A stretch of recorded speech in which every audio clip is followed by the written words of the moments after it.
বাবা আর কথা বলো না কেউ, হ্যাঁ? আর কেউ কথা বলো না, ওই পঞ্চপাত্রটা দাও।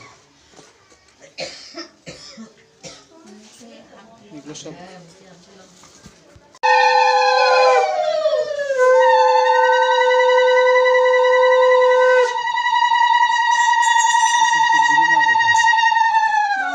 জয় নিতাই, জয় গৌর, জয় শ্রী রাধে।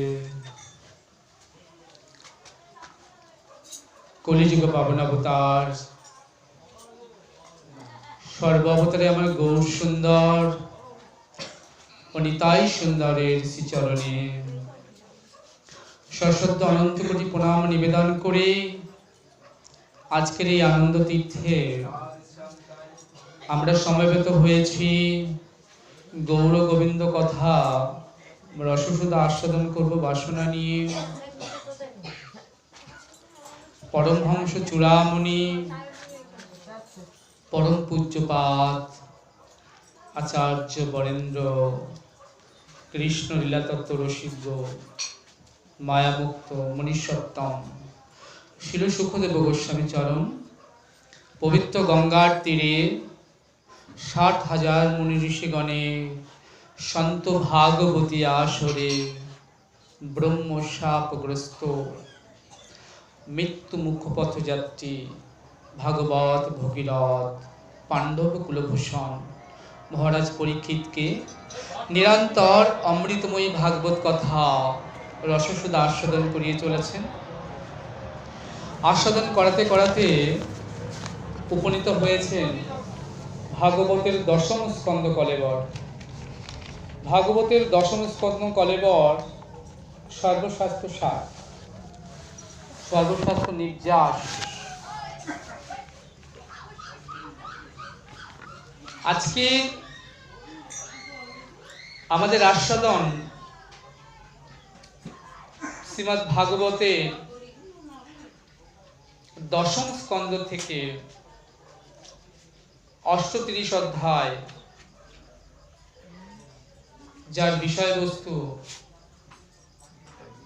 অক্রূরের ব্রজগমন।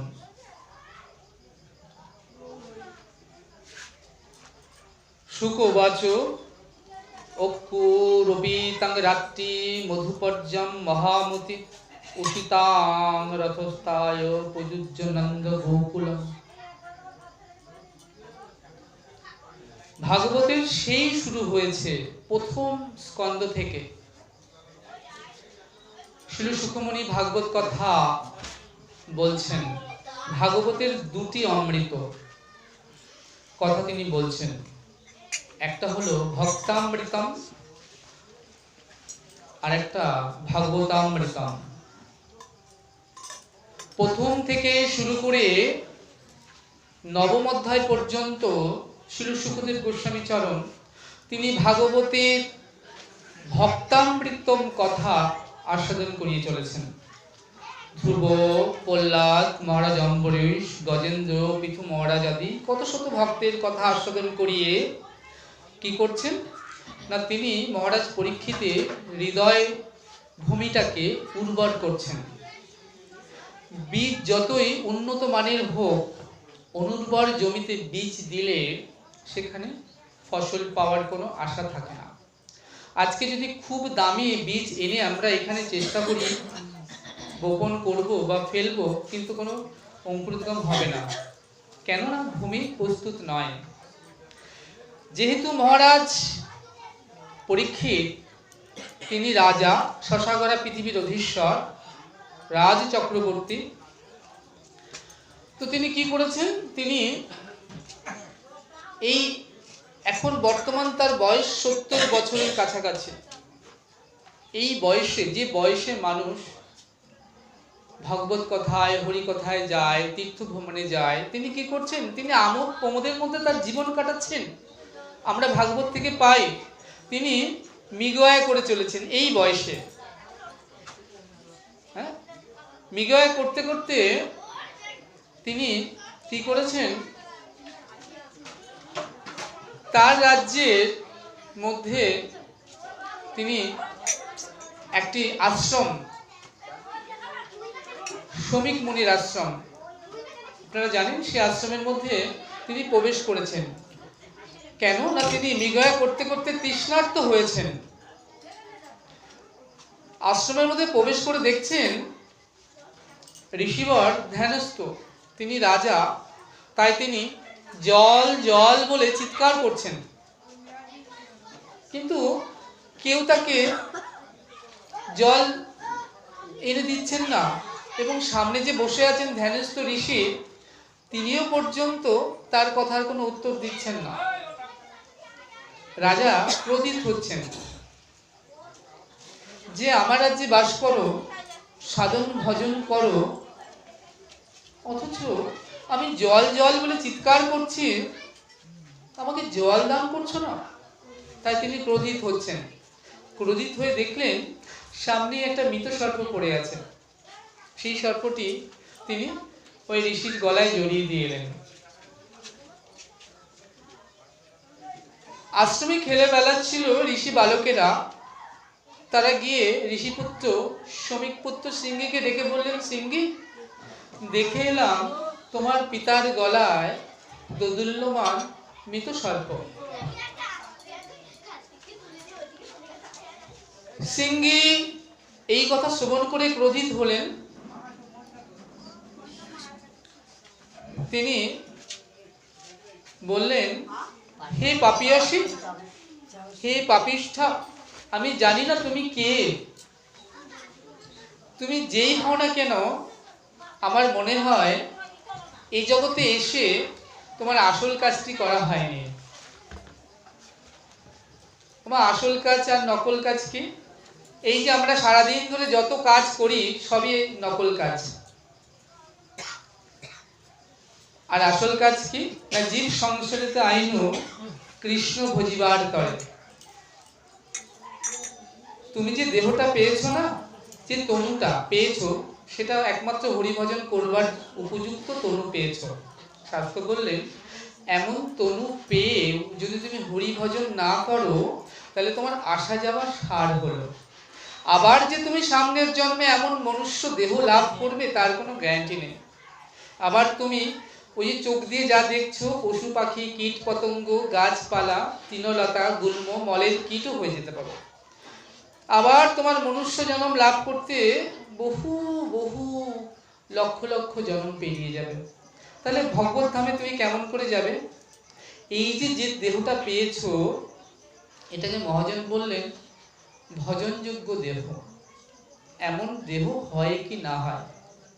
এর আগে যতবার পেয়েছিলে আহার নিদ্রা ভয় মৈথুন ছিল তোমার সার, কিন্তু এবার তোমাকে যে তনুটা দেয়া হলো, এটা বলা হলো এইটা এর আগে কিন্তু ভজন ছিল না, সব ছিল। তাহলে গুরুদেব কৃপা করে আমাকে ভজন দিলেন, আমাকে জানালেন কে নিতাই, কে গৌর, কি আমার সাধন, কি আমার ভজন, কেমন করে আমরা সাধন ভজন করে গুরুপাদপদ্ম আশ্রয় দ্বারা আমরা গড টু ব্যাক হিট, অর্থাৎ আমরা ভগবত ধামে পৌঁছাতে পারি, তার উপায় তিনি বলে দিলেন। তাহলে আমরা এই যে দেখছো আনন্দে রয়েছি, খাচ্ছি দাচ্ছি, খেলছি বেড়াচ্ছি, ভাবছি এটাই বোধহয় আমাদের জীবন, খুব বেশ আনন্দে আছি। কোনো আনন্দে নেই। ঘাড়ের সামনে কাল প্রত্যেক মুহূর্তে নিঃশ্বাস ফেলছে, যে কোনো মুহূর্তে তুলে নিয়ে চলে যাবে। তাহলে এমন ভজনযোগ্য দেহ পেয়েও যদি তুমি ভজন না করলে, শাস্ত্র বললেন তোমার আসা যাওয়া সার হলো। কেনই বা এলে? অমন কি লাগি জগতে আইলা, হরিনা ভজিলা, যেমন আইলা তেমনই চলে গেলে। তাহলে আমাদের কি করতে হবে? আমরা এই দেহটাকে পেয়ে যাতে আমরা ভজন সাধন করে গুরুপাদপদ্ম আশ্রয় দ্বারা গোবিন্দ পাদপদ্ম পেতে পারি, এটাই আমাদের লক্ষ্য হওয়া উচিত। তাই এখানে কি হচ্ছে না, এখানে বলছেন যে দেখো, যখন তিনি অভিসম্পাত হলেন, সিংহীর শ্রমিকপুত্র অভিশাপ দিয়ে দিয়েছেন যে হে পাপিষ্ঠাই পাপিয়সী, আমি জানি না তুমি কে, তুমি যেই হও না কেন, আমার মনে হয় তোমার এই জগতে এসে আসল কাজটি করা হয়নি। আমরা আমার 2 ঘন্টার মানুষ, জন্ম ঘন্টা বাজলে সংসারেতে জীব আসে, আর মৃত্যু ঘন্টা বাজলে জীব সংসার থেকে চলে যায়। তার মাঝখানে আসল কাজটি করে নিতে হয়। মায়েরা যেমন রোদ থাকতে থাকতে সকালে উঠে জামা কাপড় কেচে ছাদে মেলে দাও, কেন না জানো রোদ চলে যাওয়ার আগে শুকিয়ে ঘরে তুলতে হবে। তাহলে আমাদের এটা আসল কাজ, ভজনটা সেরে নিতে হবে সকাল সকাল করে। অনেক সকালেই এই সংসারে এসেছো, কিন্তু গুরু পাদপদ্মে আশ্রয় করলে না, সাধন ভজন করলে না, সৎসঙ্গ করলে না, সদ্গুরু আশ্রয় নিলে না, কথা অমৃত ভাগবত মৃত শ্রবণ করলে না। শাস্ত্র বললেন তোমার জন্মটাই বিফল হলো। তা একটা প্রশ্ন হলো, এই যে এখন সিংহী অভিশাপ দিলেন যে 7 দিনের মধ্যে তক্ষক দংশনে তোমার মৃত্যু হবে, তাহলে তিনি তো এইটা অভিশাপ দিতে পারতেন যে হে পাপিয়াসী, হে পাপিষ্ঠা, আমি জানি না তুমি কে, আমার পিতার গলায় মৃত সর্প জড়িয়ে গিয়েছে, তাহলে এক্ষুনি এই মুহূর্তে তক্ষক দংশনে তোমার মৃত্যু হোক। তাহলে কি এটা হতো না? কি বাবা, যদি বলতেন এক্ষুনি এই মুহূর্তে তক্ষক দংশনে তোমার মৃত্যু হোক, তাহলে কি এই অভিশাপটা কি ফলতো না? ফলতো। তাহলে তিনি কেন করলেন না সেটা? কারণ তিনি সাধু। এই জগতের জীব আর সাধুরা কিন্তু একটু আলাদা। তিনি সাধু, তিনি মনে মনে চিন্তা করছেন যে আমার পিতার মতো এহেরও পিতা, যিনি এই ধরিত্রীর বুকে বসে কি করেন, মানে বসে আছেন মর্তলোকে, দেখে মনে হচ্ছে ধ্যানস্থ, অত তিনি শরীরে নেই, তিনি চলে গেছেন নিত্য লোকে, যে নিত্য বিলাস চলছে রাধা গোবিন্দ, সে লীলা দর্শন করছেন। দেহটা পড়ে রয়েছে, বাট তিনি নেই দেহেতে। তা এহেন পিতার গলায় যে মৃত সর্প জড়িয়ে যেতে পেরেছে, আমার মনে হয় এই জগতে এসে তার আসল কাজটি করা হয়নি। তাই আমি তো জানি না তুমি কে, করেছো এমন কাজটি। সাধু হলে তো করতে পারতে না। সাধু হলে একটা সাধুর গলায় দোদুল্য মানে ফুলের মালা দিতে পারতে, কিন্তু কাটার মালা সর্পের পরিয়ে যেতে পারতে না। তাই আমার মনে হয় তুমি কি করবে জানো, তোমাকে আমি কৃপা করে 7টা দিন সময় দিয়ে গেলাম, যদি পারো এই 7 দিনের মধ্যে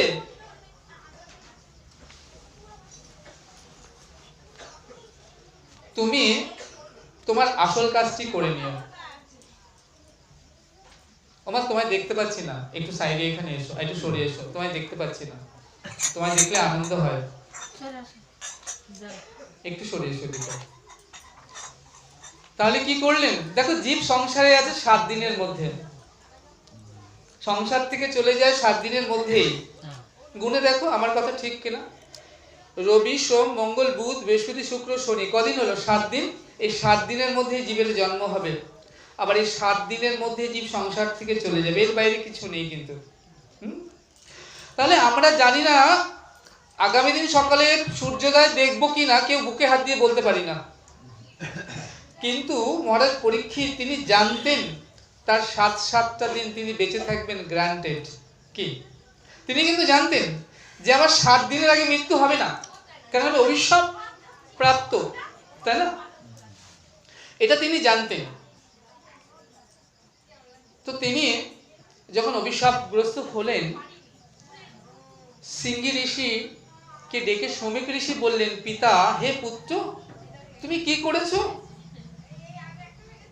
কেন পিতা? যে পাপিয়াসী তোমার গলায় মৃত সর্প জড়িয়ে গিয়েছে, আমি তাকে অভিশাপ দিয়েছি। ধ্যানস্থ হয়ে দেখলেন কাকে দিয়েছে। বললেন কি করেছো পুত্র, তুমি জানো কাকে অভিশাপ দিয়েছো? তিনি পাণ্ডব কুলভূষণ, কৃষ্ণের ভক্ত বংশে যার জন্ম, অর্জুনের পুত্র, তার রাজ্যতে আমরা বাস করি, সাধন ভজন করি, ফিরিয়ে নাও পুত্র তোমার এই অভিশাপ। বললেন পিতা, অভিশাপ একবার প্রদত্ত হলে আর কখনো ফিরিয়ে নেওয়া যায় না। বললেন অন্তত যাকে অভিশাপ দিয়েছো তাকে জানিয়ে এসো যে 7 দিন বাদে তার মৃত্যু হবে। বললেন হ্যাঁ, এটা হতে পারে।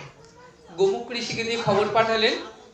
রাজ দরবারে বসে আছেন মহারাজ পরীক্ষিত, শশাগরা পৃথিবীর অধীশ্বর, তিনি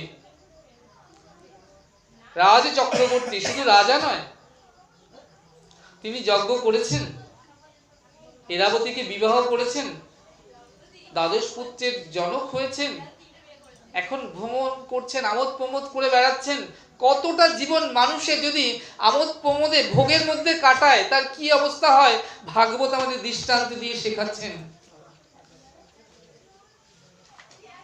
হরিকথা শুধু শ্রবণের বস্তু না মা, হরিকথা শ্রবণীয়, হরিকথা কি কৃষ্ণ কথা শ্রবণীয়, যেমন কৃষ্ণলীলা দর্শনীয় এবং কৃষ্ণ লীলা কথা অনুভবনীয়। বলেন শ্রবণ কার হয় জানো? এইখানে দেখো এত মানুষ বাস করে, সবাই এসেছে ভাগবত আসরে হরিকথা শুনতে? বললেন না, সবাই আসবে না। কে আসবে তবে? বললেন কোন ভাগ্যে কারুর যদি শ্রদ্ধা হয় তবে সেজন সাধু সঙ্গ করায়। সাধু সঙ্গ হইতে হয় শ্রবণ কীর্তন, শ্রবণ কীর্তন হইতে হয় অনর্থের নিবর্তন, অনর্থ নিবর্তিত হইলে জীবের নিষ্ঠা হয়, নিষ্ঠা হইতে শ্রবণার্থে রুচি উপজয়, রুচি হইলে সেই ভক্তের হয় আসক্তি প্রচুর, আসক্তি হইতে চিত্তে জন্মে কৃষ্ণ পিধির অঙ্কুর, সেই অঙ্কুর গাঢ় হলে ধরে প্রেম নাম, সেই নামে জীবের শ্রদ্ধানন্দ ধাম। তাহলে শাস্ত্রে কি বললেন? কোন ভাগ্যের, সে ভাগ্যবান ব্যক্তিটি কে? শ্রদ্ধা শব্দে সুদূর বিশ্বাস, যার বিশ্বাস হয়েছে কৃষ্ণ রক্ষমাম, অর্থাৎ কৃষ্ণই আমাকে রক্ষা করবেন, নাহলে সাধন ভজন করা কেন? সে কোন ভাগ্যে দান ধ্যান পুণ্য কর্মাদি, গোদান, অন্নদান, বস্ত্রদান, নানান তীর্থাদি ভ্রমণের ফল কি হয় জানো? সৎসঙ্গে এসে হরিকথা শ্রবণ। কিন্তু এই পুণ্য দ্বারা হরিকথা অনুভব হয় না। তাহলে হরিকথা শ্রবণ আমরা জানলাম। বলছেন এই যে নিষ্ঠা বিশ্বাস জন্মালো, এটা শুধু হরিকথা শ্রবণে পর্যন্ত হতে পারে। কৃষ্ণলীলা দর্শন কখন হয় না? যারা নিজেকে গৌর গোবিন্দ চরণে সমর্পণ করে দিয়েছেন, নিজেকে দিয়ে দিয়েছেন, সমর্পিত, ওই চরণে সমর্পণ করে বসে আছেন, তুমি আমার আমি তোমার। এই সংসারের সব অনিত্য বস্তু, এই জগতে যারা মহাজন তারা জানেন মা এই সংসারে যত বস্তু আমরা দেখছি সব অনিত্য। অনিত্য বস্তু দেখে মহাজন এদেরকে ত্যাগ করেছেন। নিত্য একটি বস্তু আছেন, সেটা আমার গৌর গোবিন্দ চরণ। তাহলে দেখো, যারা ভ্রমর, ফুলটা ফুটলো, সবাই দেখতে পেল কি সুন্দর একটা পদ্ম ফুল ফুটেছে, ফুলের সৌরভ সবাই দেখতে পাচ্ছে, নাকে নিচ্ছে কি সুন্দর সৌরভ, কি সুন্দর তার সৌন্দর্য আকৃষ্ট হচ্ছে। কিন্তু এই দুটো বস্তু ছাড়া ফুলের মধ্যে আরেকটি তৃতীয় বস্তু আছে, যেটা কেউ জানলো না। সেটা একমাত্র কে জানে? ভ্রমর জানে। যে ফুলের বক্ষে ফুলের সৌন্দর্য, ফুলের কি সুঘ্রাণ ছাড়াও তার বক্ষে আছে মধু। সবাই এলো, ফুল দেখলো, কিন্তু ফুলের মধুকে কেউ নিতে পারলো না আহরণ করে।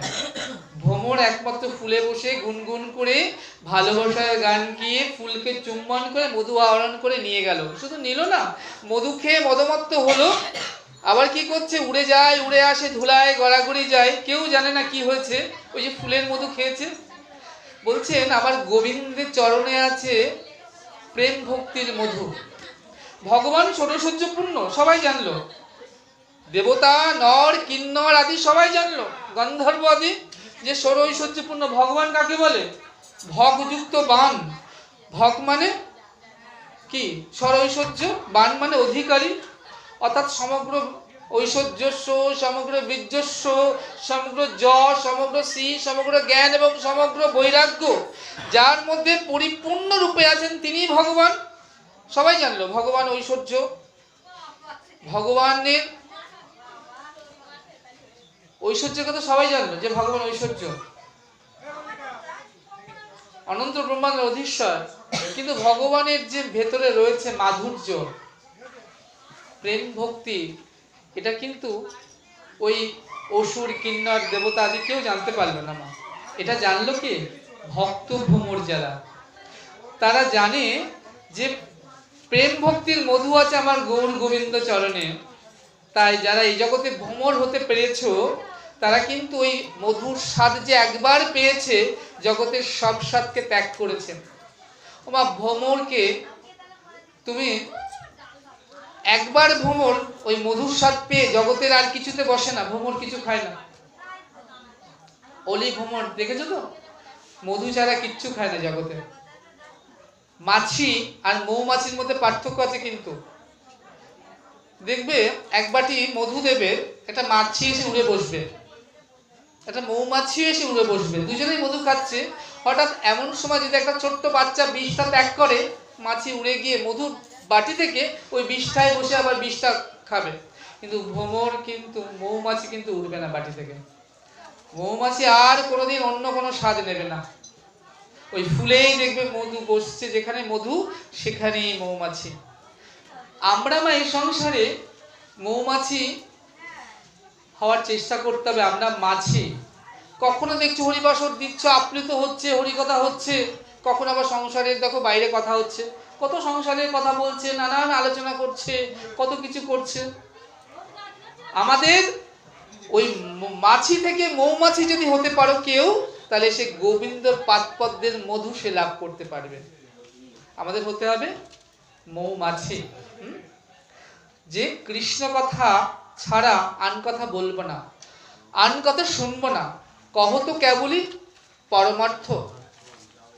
দিবস রজনী আবোল তাবোল কত না পাচাল পারো, ওমন শত কথার মাঝে একটি বারো কি তুমি হরি বলিতে নারো।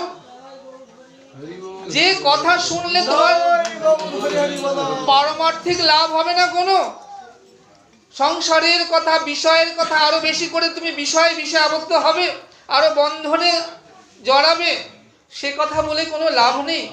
কহ তো কৃষ্ণ কথা। ওমা কার ছেলে কার মেয়েকে নিয়ে গেছে, কোন বাড়িতে কি হয়েছে, এসব জেনে কোনো লাভ নেই। যারা ভজন করছো গুরুপাদপদ্ম আশ্রয় করে, কহ তো কৃষ্ণ কথা। ওই তোমার কাছে কি কৃষ্ণ কথা আছে? তোমার কলসিতে যদি বলতেই চাও কৃষ্ণ কথা বলো, আমি শুনবো। ও আন কথা শুনবো না। 84 লাখ জনি ধরে ভ্রমণ করছে, আন কথা শুনতে শুনতে কোনো পারমার্থিক লাভ হয়নি। এমন দুর্লভ মনুষ্য দেহ পেয়েও যদি এই জন্মেও আন কথা শুনি, আন কথা বলি মা, তাহলে আমাদের উপায় কি হবে ভেবে দেখো। আবার ওই পশু পাখি কীট পতঙ্গে আবার নেমে যাবে নিম্নজনিতে। তাহলে কবে আবার মনুষ্য দেহ পেয়ে আবার তুমি সাধন ভজন করবে, গুরু পাদপদ্ম আশ্রয় করে, কবে ব্যাক টু গড হেড? আমরা তো অমৃতস্য পুত্রস্য, তাহলে কবে পিতার কাছে ফিরে যাব আমরা? কৃষ্ণ জগৎ পিতা, তার কাছে তো আমাদের ফিরে যেতে হবে। তাই আজকে যেটুকু সন্ধ্যায় আমরা হরিবাসরে এসেছি মা, কেউ আন কথা বলো না, আন কথা শোনো না, এইটুকু সময় অন্তত মন দিয়ে একাগ্র চিত্তে কৃষ্ণ কথা শ্রবণ করো। কৃষ্ণ কথায় অপরাধ আছে কিন্তু, বিচার। কৃষ্ণ কথায় অন্যমনস্ক হলে কিন্তু অপরাধ বিচার আছে, গৌর কথায় নেই মা। আজকে আমরা ভাগবত কথা বলছি, কৃষ্ণ কথায়। আমরা কি অপরাধ কিনতে আসিনি, রোগ মুক্ত হতে এসেছি, রোগ নিয়ে ফিরে যাব ঘরে, এইভাবে আসিনি। হ্যাঁ, তাই কহ তো কৃষ্ণ কথা। তাই বললেন বহু জন্মের সুকৃতি থাকলে কৃষ্ণ কথা রুচি হয়। আর যারা নিজেকে ওই চরণে সমর্পণ করে আছে, তারা লীলা দর্শন হয়। আর অনুভব কাদের হয় না? বলছেন ভজন দুপ্রকার, শাস্ত্রীয় অনুশাসনীয় ভজন আর লোভে পড়ে ভজন। এই জগতে যারা শাস্ত্রের অনুশাসনে গুরু আজ্ঞায় ভজন করে, সকালবেলা সেবা দিতে হবে, তারপরে তুলসী আরতি, তারপরে এই সেবা, তারপরে ওই সেবা, যে শাস্ত্রের অনুশাসন দিয়ে গেছেন, এটা এক ধরনের ভজন। আর একটা ভজন আছে মা, লোভে পড়ে। যারা এই জগতে লোভে পড়ে ভজন করছেন, ওই গৌর গোবিন্দের রূপ মাধুর্যের প্রতি প্রলুব্ধ হয়ে, ফুলের বক্ষে মধুর উপরে প্রলুব্ধ হয়ে ভ্রমরে যেমন ছুটে আসে, তেমনি ওই গৌর গোবিন্দের চরণের মাধুর্য, প্রেম মাধুর্যের প্রতি প্রলুব্ধ হয়ে যারা হরিকথায় ছুটে আসবেন নিজেদের পারমার্থিক উন্নতির জন্য, তারা, আর যারা একান্তে অনুভব করেছেন এই জগতে, তাদের একটু যদি কৃপা বর্ষণ হয়, অর্থাৎ তাদের একটু চরণ ধুলি, চরণামৃত পান, তাদেরকে প্রসাদামৃত পেতে পারো, তাহলে বললেন তোমারও প্রেম ভক্তি লাভ হতে পারে। ভক্তি লাভের একটাই উপায়, ওই সাধুগুরু বৈষ্ণবের চরণ তলা দিয়ে চলে গিয়েছে। কেউ যদি ওই নিজের গর্বের মাথাটাকে নিচু করে আমি অনেক জ্ঞানী, আমি অনেক রূপবতী, আমি অনেক গুণবতী, এগুলো আমাদের বোঝা। বোঝা মাথায় থাকলে মাথা তো নিচে নামবে না। মাথা নিচু করো, বোঝা ফেলে দাও, আর সাধুগুরু বৈষ্ণবের চরণ তলে যত তুমি নামবে তত তোমার কৃপা লাভ হবে।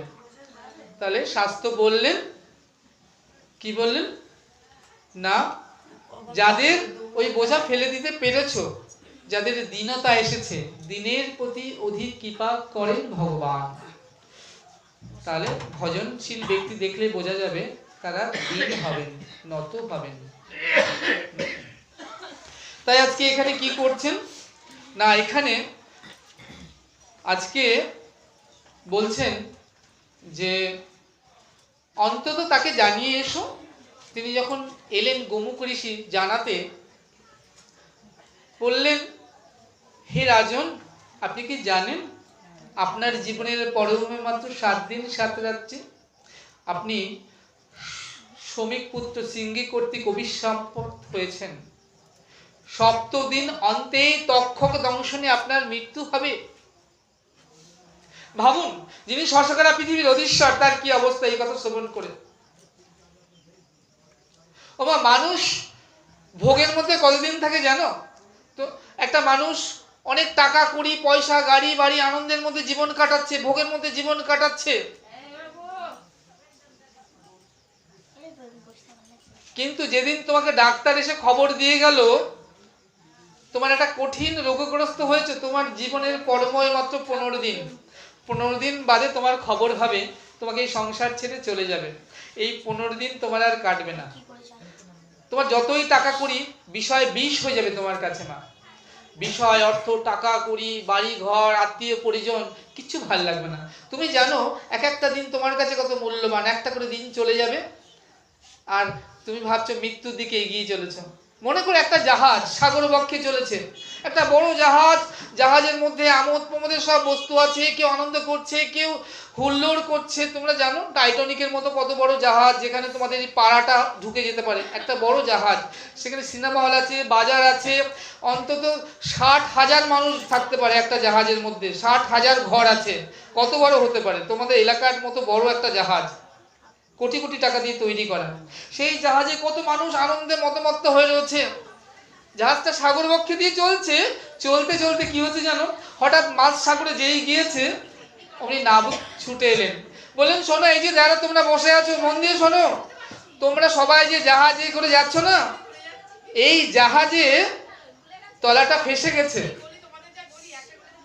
এবং হু হু করে জল ঢুকছে, বলে চলে গেলেন। আর কিছু বললেন না।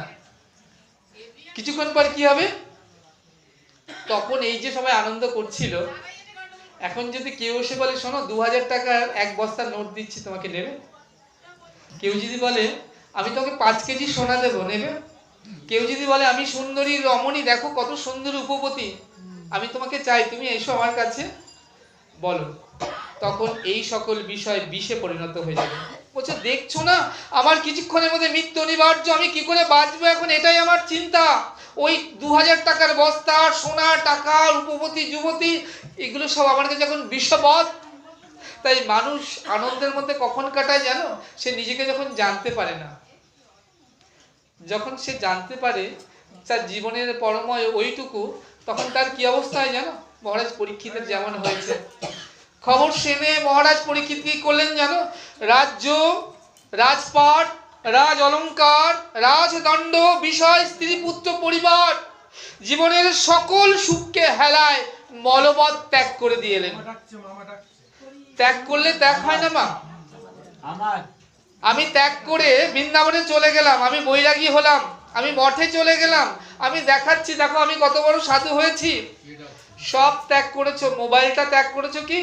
মোবাইলের সঙ্গে ঘরে নিত্য যোগাযোগ হচ্ছে, বলছো সামনের বর্ষায় চালটা দিয়ে জল পড়ছে, টালিটা ছাউনিটা দিতে হবে, যে টাকা পাঠিয়েছি ব্যাংক থেকে তুলে নিও। রয়েছো বৃন্দাবন ধামে রাধারানীর স্থানে, রয়েছে নবদ্বীপে, রয়েছে গৌরমণ্ডলে, অথচ তুমি ফোনে যোগাযোগ করছো সংসারের সঙ্গে, তাহলে তুমি কেমন করে সাধু হলে? সন্ন্যাস তো সে নিতে পারে, মহাপ্রভুর নিষ্কলঙ্ক বৈরাগ্য সন্ন্যাস। সন্ন্যাস মানে কি? আগের দিন বলেছিলাম মা, আর একবার মাত্র আসতে পারে মাতৃ দর্শন করবার জন্য চরণ। শীতলা মন্দিরে বলেছিলাম সন্ন্যাস নিলে কি করতে হয়, তাই না? সংসারের স্ত্রী পুত্র পরিবার বিষয় আশয় অর্থ টাকা করি চিরতরে ত্যাগ করেছো, তাহলে সন্ন্যাস নেওয়ার প্রয়োজন কেন? সংসারেই থাকো। কপট সন্ন্যাস মহাপ্রভু কখনো অ্যালাউ করেননি। সাধু হলে সাধু হও, সাধু সেজো না, সাধু হও। তোর অন্তর যেন সাধুত্বে ভরা থাকে। আমার গোবিন্দ কিন্তু অন্তর্যামী, অন্তরের কথা তিনি ভালো জানেন। তুমি যতই সেজে থাকো না কেন, তিনি কিন্তু সব থেকে ভালো বোঝেন। তাই তার চোখকে ফাঁকি দেওয়া যায় না কখনো। তাই মহাজন বললেন সাধু সেজো না, সাধু হও। আর সাধুর সাজটাই একদিন তোমাকে প্রকৃত সাধুত্বে পরিণত করবে। সাধু সাজতে সাজতে, আজকে আমি মালা তিলক করছি, ভাগবত আসরে আসছি, আস্তে আস্তে অন্তরে এমন বৈরাগ্য হবে ভাগবত কথা শুনতে শুনতে সৎসঙ্গে না, একদিন দেখবে তুমি প্রকৃত সাধু হয়ে গেছে, কখন নিজেই জানো না।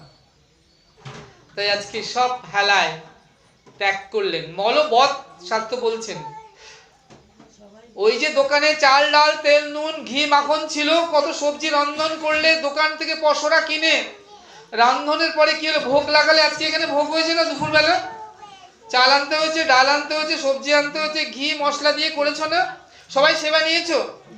কিন্তু আগামীকাল প্রত্যুষে যখন তোমরা যাবে মল ত্যাগ করতে, কেউ কি সেই ত্যাগ করার পর সেটাকে আর গ্রহণ করতে চাও না? গ্রহণ করবে? ঘৃণায় অবহেলায় চিরতরে ত্যাগ করে দিয়েছো, তাই না? সংসারে যদি এমন করে কৃষ্ণ ভজনের পথে প্রতিবন্ধককে মলবৎ ত্যাগ না করতে পারো, তাহলে বললেন তোমার ত্যাগ হলো না। তাই আজকে রাজা কি করেছেন জানো? সব ত্যাগ করে দিয়েছেন। এক কাপড়ে সব কিছু জীবনের সুখের বস্তুকে ত্যাগ করে চলে এলেন পবিত্র গঙ্গার তীরে, এসে হাউ হাউ করে চোখের জলে কাঁদছেন। বললেন হে দীননাথ, হে দীননাথ। কাঁদছেন কেন? না হে দীননাথ, সেই না তুমি যে আমাকে মাতৃগর্ভে দেখা দিয়েছিলে। মহারাজ পরীক্ষিত কত ভাগ্যবান ভাগ্যবতী, দেখো এই জগতে যারা গোবিন্দ দর্শন করেছো, তারা কি মাতৃ জঠর থেকে ভূমিষ্ঠ হয়ে সাধন ভজন করে গোবিন্দ পাদপদ্মা আশ্রয় করে তবে কিন্তু গৌর গোবিন্দ লাভ করতে হয়। কিন্তু মহারাজ পরীক্ষিতের ভাগ্যটা দেখো কত, সে কিন্তু মাতৃ জঠরের মধ্যে আছে, এখনো বাইরে হয়নি। মাতৃ জঠরে ৫ মাস বয়সে গোবিন্দ দর্শন দিলেন তাকে। সেই তিনি আবার অভিশাপগ্রস্ত হলেন, মৃত্যুমুখে পতিত যাত্রী হলেন, ভগবানের আসন টলে গেল।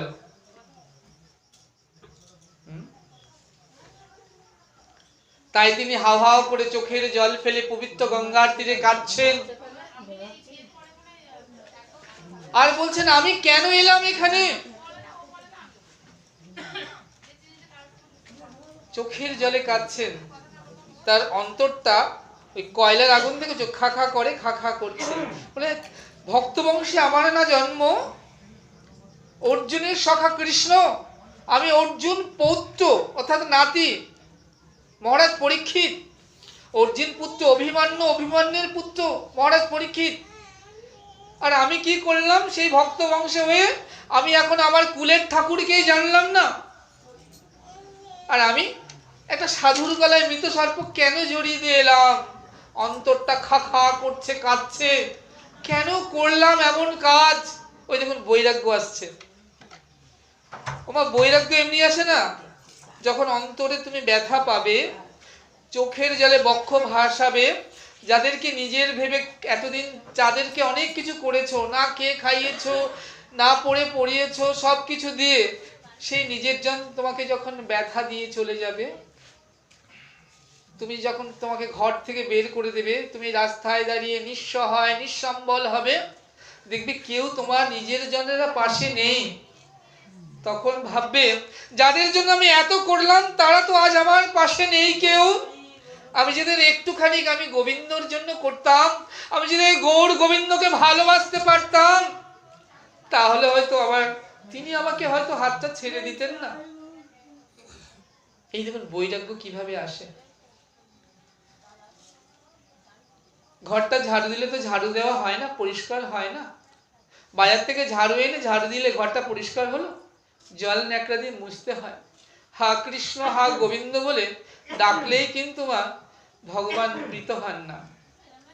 চোখের জলে যতক্ষণ না তুমি তাকে ডাকবে, চোখের জলে কাঁদবে, ভগবান বলেন নামে বৈকুণ্ঠে যোগিনামপি না হৃদয়ে চ যত্র মম ভক্ত গায়ন্তি তত্র তিষ্ঠামি নারদ। জানো তো আমি বিশ্বব্রহ্মাণ্ডের অধীশ্বর, কি নেই আমার কাছে সব আছে, কিন্তু কোন ভক্ত যখন নয়ন জলে কেঁদে কেঁদে আমায় ডাকে, হে হরি এসো আমার হৃদয়ের মাঝে, আমি বহু জন্ম ধরে পালিয়ে বেড়াই, তাই যখন পেয়েছি তোমায়, হর হে হরি আমার বলতে যা আছে কাম কামনা লোভ লালসা বিষয় বাসনা যা কৃষ্ণ ভজনে বাধা, সব হর প্রভু তুমি, সব চুরি করো, সব হর। চোখের জলে কাঁদেন। এই জগতে যাদের অনেক অর্থ টাকা কড়ি আছে তারা ধনী, কিন্তু জানো তো মা যাদের অর্থ নেই টাকা নেই কড়ি নেই তারাও ধনী। যাদের হৃদয় ভর্তি কৃষ্ণ প্রেম ধন আছে, নাম ধন আছে, এই জগতে তারাও নাম ধনে ধনী, প্রেম ধনে ধনী। যাদের অনেক অর্থ টাকা কুড়ি আছে তারা ঘুমাতে পারে না, রাত্রে জেগে থাকে কখন যেন চুরি না হয়ে যায়।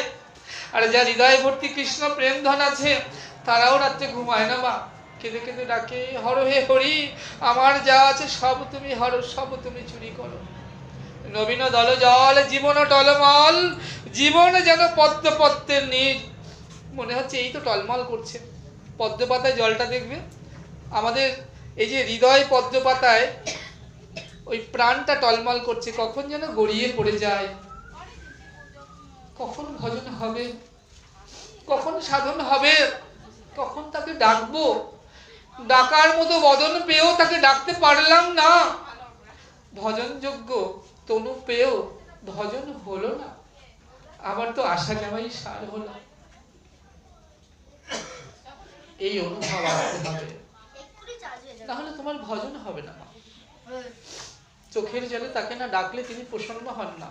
তিনি বলেন আমি কি না দিতে পারি আমার ভক্তকে, কিন্তু আমার ভক্ত যখন চোখের জলে কেঁদে কেঁদে আমায় ডাকে, তাকে দেবার মতো তো আমার আর কিছু থাকে না। আমি কি করি জানো, আমি নিজেকেই তাকে সমর্পণ করে বসে থাকি, আমি তার হয়ে যাই। তাই আজকে কি হয়েছে জানো, মহারাজ পরীক্ষিত হাউ হাউ করে কাঁদছেন। তিনি এসে বসেছেন পবিত্র গঙ্গার তীরে, ৬০,০০০ মনীষীগণ পরিবেষ্টিত হয়ে।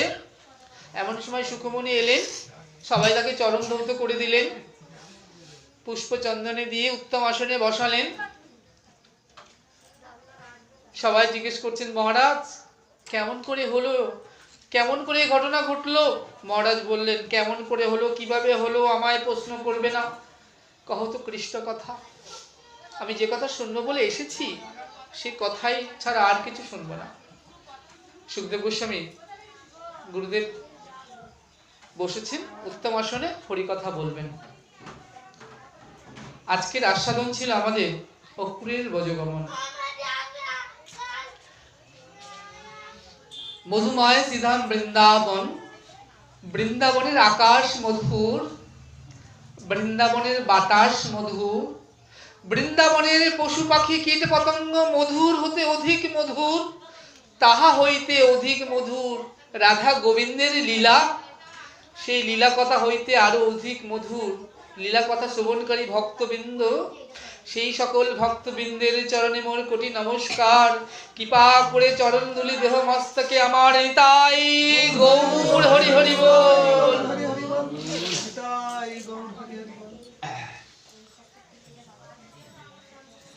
মা যশোদার আনন্দমণি আমার গোপাল, তিনি ৮৪ ক্রোশ ব্রজমণ্ডলে এসেছেন মধুর মধুর লীলা করবেন বলে।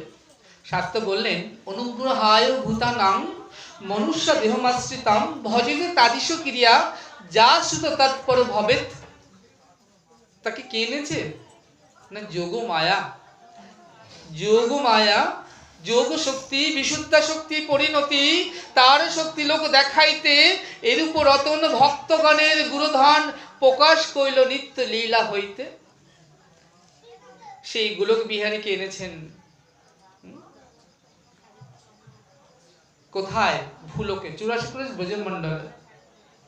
এটা আমার ধরিত্রীর কোনো অংশ নয়, এটা গোলকেরই অংশ, যেখানে আমার গোবিন্দ এসেছেন আজকে মধুর মধুর লীলা করবেন বলে।